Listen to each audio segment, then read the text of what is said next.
నమస్కారం M4 TV news కి స్వాగతం.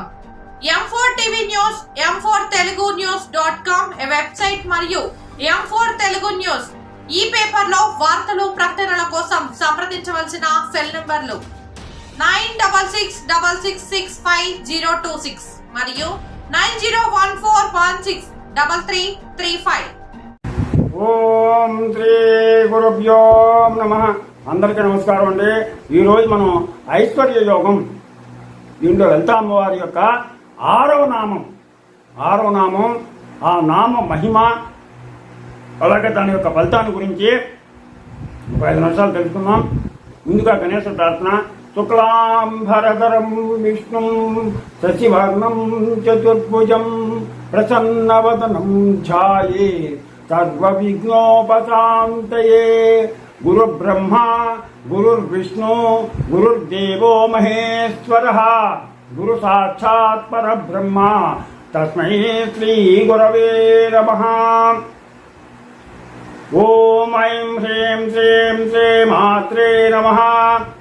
ఓం ఐం హ్రీం శ్రీం శ్రీ మాత్రే నమః. ఓం ఐం హ్రీం శ్రీం శ్రీ మాత్రే నమః. హరి ఓం. ఈరోజు మనం ఐశ్వర్య యోగం లలితా అమ్మవారి యొక్క 6వ నామం గురించి తెలుసుకుందాం. ఓం ఉజ్జద్భాను సహస్రాభాయై నమః. ఓం ఉజ్జద్భాను సహస్రాభాయై నమః. ఓం ఉజ్జద్భాను సహస్రాభ్యాయై నమః. ఓం ఐం హ్రీం శ్రీం ఓం ఉజ్జద్భాను సహస్రాభాయై నమః. ఓం ఐం హ్రీం శ్రీం ఓం ఉజ్జద్భాను సహస్రాభాయై నమః. ఈ విధంగా అమ్మవారిని కనుక నామాన్ని మనం పఠించినట్లయితే అమ్మవారు శాంతి స్వరూపిణి, ప్రకాశమే, అలాగే కాంతి స్వరూపిణి. శాంతి స్వరూపిణి, కాంతి స్వరూపిణి. శాంతం ఉంది ఆవిడ దగ్గర, కాంతి ఉంది. కాంతి అంటే వెలుగు, ప్రకాశం. ఆ ప్రకాశమే అమ్మ.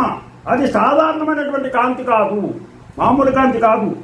ఉదయిస్తున్నటువంటి 1000 సూర్యుల యొక్క కాంతి. 1000 సూర్యులు వెలిగితే కనుక ఎంతైతే కాంతి వస్తుందో అంత కాంతి అమ్మవారి నుండి ప్రసరిస్తూ ఉంటుంది. అటువంటి కాంతి స్వరూపిణి అమ్మవారు. ఇక్కడ సహస్రం అంటే లౌకికార్థమైనటువంటి 1000 అని కాదు, అనంతమైనటువంటి కాంతిని ఆ తల్లి ప్రసాదిస్తూ ఉంటుంది, ప్రసరిస్తూ ఉంటుంది. లెక్కలేనంత మంది సూర్యుడు ఆకాశంలో ఒకేసారి ఉదయిస్తే ఆ అరుణ కాంతి త్రిమూర్తులు కూడా చూడలేరని బ్రహ్మాండ పురాణం చెప్తోంది.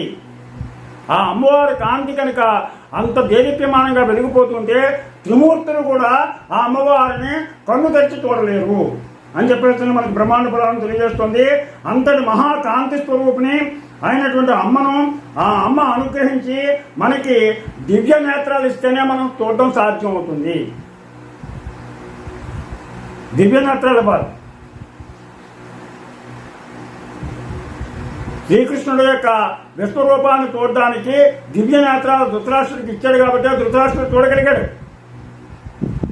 మామూలు కళ్ళతోటైతే ఆ శ్రీకృష్ణుని యొక్క విశ్వరూపాన్ని సాధారణ మానవులు ఎవరూ కూడా చూడలేరు. అర్జునుడు కృష్ణుడి యొక్క విశ్వరూపాన్ని అర్జునుడు, ధృతరాష్ట్రుడు, విదురుడు వీళ్ళే ముగ్గురు మాత్రం చూడలేదు. ముగ్గురు చాలా తక్కువ మంది. ఈ కాంతి నుండి కోట్ల ప్రాణులకు చూడగలిగేటువంటి శక్తిని అమ్మ ఇస్తోంది. అందుకే ఈ మంత్రాన్ని జపిస్తే నేత్ర దృష్టి బాగుంటుందని, అంధత్వాన్ని రానవదని ఆది శంకరాచార్యులు వారు చెప్పారు. ఈ మంత్రాన్ని కనుక ఎవరైతే పఠిస్తారో వాళ్ళకి కంటి చూపు చక్కగా కనపడుతుంది. కంటిలో ఏదైనా దోషం ఉంటే నివృత్తి అవుతుంది.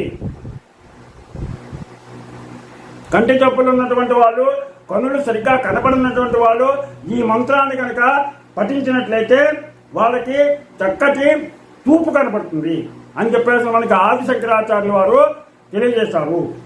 ఈ మంత్రం యొక్క ఫలితం ఏంటంటే కంటి చూపు బాగా లేని వారు 50 రోజులు 50 రోజులు కనుక ఈ మంత్రాన్ని రోజుకి 108 సార్లు సూర్యోదయ కాలం లోపు కనుక జపించినట్లయితే వాళ్ళకి కంటి చూపు బాగా కనపడుతుంది.